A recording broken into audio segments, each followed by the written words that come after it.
Hey guys, welcome back to our channel and thank you so much for joining the channel today. If this is your first time guys, then you are highly welcome to the channel. Please like this video and do not forget to share the video with somebody, a neighbor or a friend or a brother may want to watch this video. Today's video I want to talk about a little trick that you need to know when it comes to Canada study permit approval. I want to talk specifically on proof of funds, on some of the things that you need to know because for some weeks now I've been getting people asking me different questions, and I even noticed somebody was trying to tell me that properties used as proof of funds. Guys, let me explain again to you so you understand. My name is Milton. If you didn't know, please subscribe to our YouTube channel. For you to apply to Canada, you need what is called proof of funds. It must be part of your documentation. So if you do not show money that you are capable of taking care of yourself while you are in Canada for the duration, I do not know if it's 1 year or 2 years, then you have a problem. And there are various ways you need to show that you have this money in your bank account or in your sponsor's account to take care of your academics. One, remember that the people who can sponsor you are your parents, your father, your brother, your mother or sister, to an extent, your uncle or auntie. And remember, when you are trying to bring out these people, you need to show evidence that these are the people they actually relate to you. Because when you are applying for this visa, one thing the visa officer is interested in is they want to know, is this money readily available and accessible to you? If not, it doesn't make sense. The reason they are saying that it must be a close relative is because they know that a close relative sometimes would of course dish out money to you to take care of yourself or whatever. But if it's a distant person, there is no guarantee to that. Even at that, close relatives, when you start telling them about close relative and you do not show enough evidence, it is a problem. Those who are talking about new accounts, that I want to open an account and I intend to apply for visa this month, guys, look, if you open a new bank account, and remember, you need to have a bank account that is at least 4 months old to 6 months. Opening a new bank account, your opening balance may reflect, right? There is something called an opening balance. For those of you who have not or who have seen a bank statement before, if you look at the top right corner, you are going to see something. I don't know how they call it. There is a particular amount above, there is another one below. The one below is the total amount of money in that account. Now the one above is the one that was used to start that account, or probably from where the statement was printed. So if your opening balance is very low, it is a problem. And when an account is new, the visa officer knows that the account is new. So you need to avoid new accounts. They are not good to use. But now, what if you do not have a choice? Let's assume that the only account you have is the new account you open because of that particular program. Then there is still no problem. But the problem is how to arrange the funds in that account. It's very important. Avoid lump sums deposit. Lump sums are heavy tuition or heavy amount of money that you put in an account. Okay. For example, if you are not working, and at the end of the day, your account is reflecting 1 million, 3 million. It means that there is something you are doing which the visa officer does not know, and they need to know, how did you get those monies? You need to prove that. If you do not have anything you are doing to give you that money, then there is no way you can get that money in that account. Look, I keep saying these things.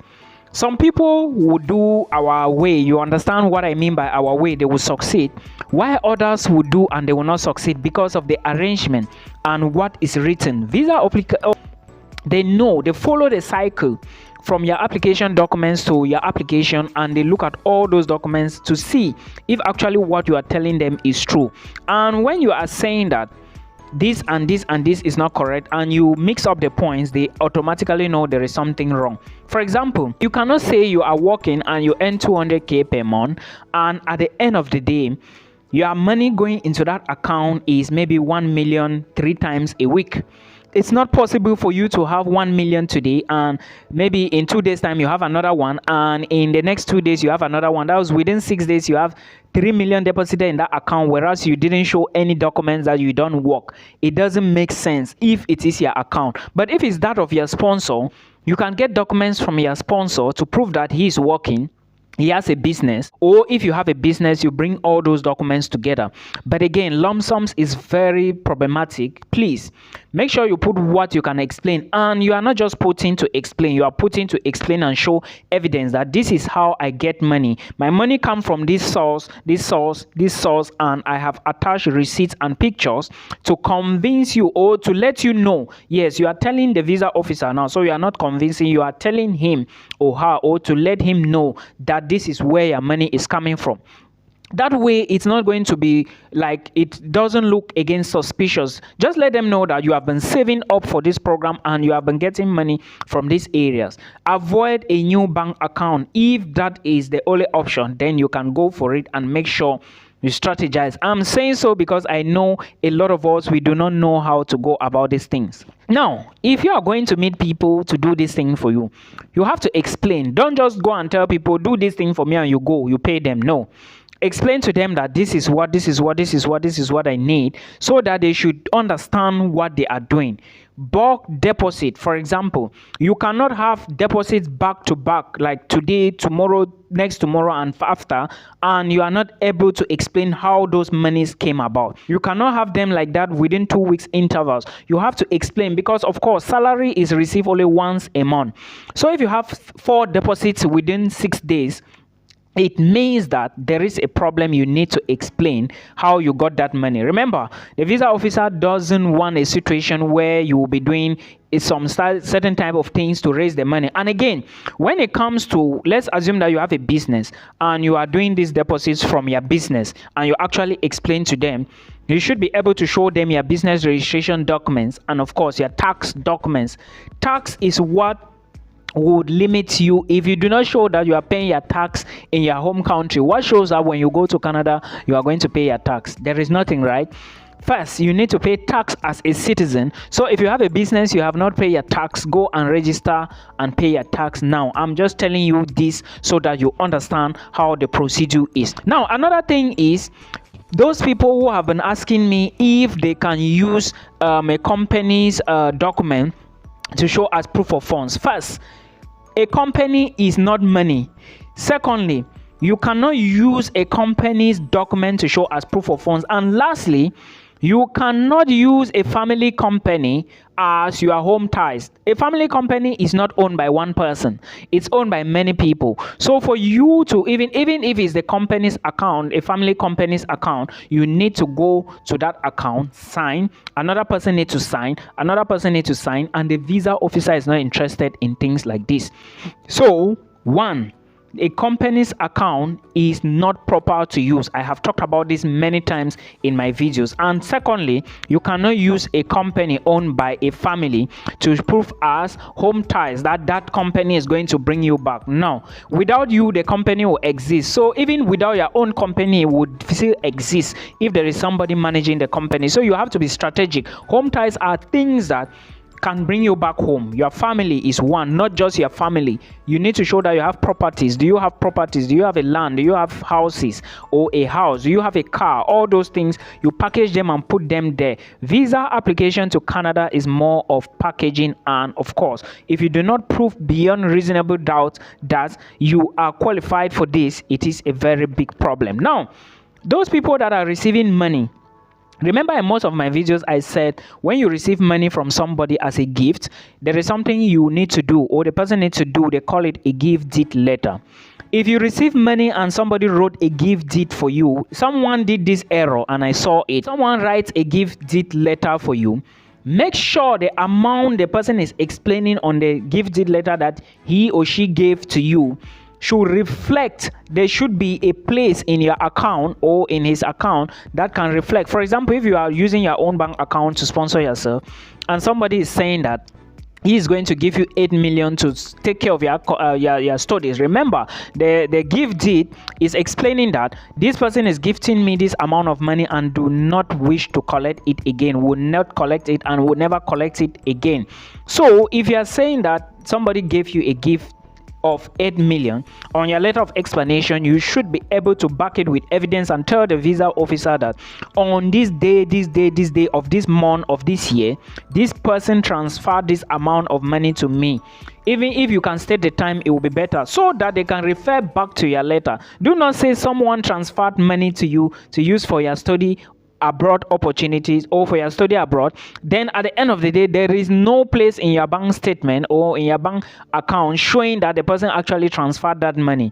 All right, somebody did this error. And again, those of you that are, let's say you have been adopted, make sure you show evidence. When someone adopts you, there are various documents they do at the level of the court, the police, or whatever to bring, like, make it legal. So if you are saying that this man is your adopted this father, mother, or sister or uncle, bring documents to prove that you are actually the child, you were adopted and stuff like that. Someone brought a complaint to me like this and we sorted it. Those in the USA, those that you have sponsors in the United States of America, remember I said the best way to pull through to this, especially if your sponsor is not your father or mother.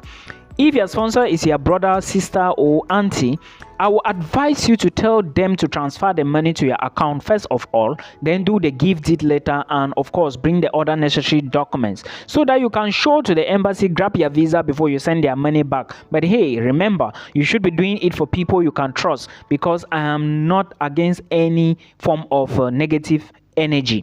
You understand? So please put all this into consideration and bring evidence. Pictures are very important, and of course bring proofs that these things you are actually saying are truthful things. You understand what I mean? So this is all I wanted to explain to you. I hope this will help you. However, I'm here today to give you an opportunity and tell you how it's going to look like.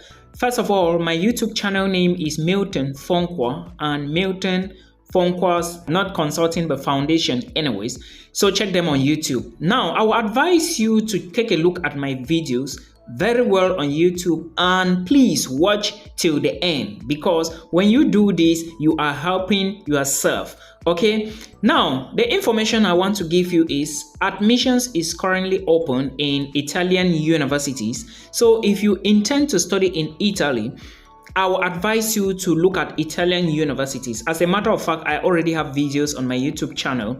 And when you are applying to Italian universities, remember that the admissions is very competitive, because they sometimes takes students with very low grades. You understand? One advantage with Italian universities and the application timeline is you have to apply now, and some schools doesn't give you, like, will not ask you to pay an application fee, while almost all universities, I mean all universities in Italy, offer what they call university scholarships, point number one, and they equally have what they call the regional scholarship, point number two. The regional scholarship is all about the need-based, that is to say, it is a need-based scholarship given to people that they think that these people are actually qualified, and these scholarships are going to open around July 2024. So if you apply to any school in Italy, make sure you put your eye on the scholarship section, because every school, like I repeat,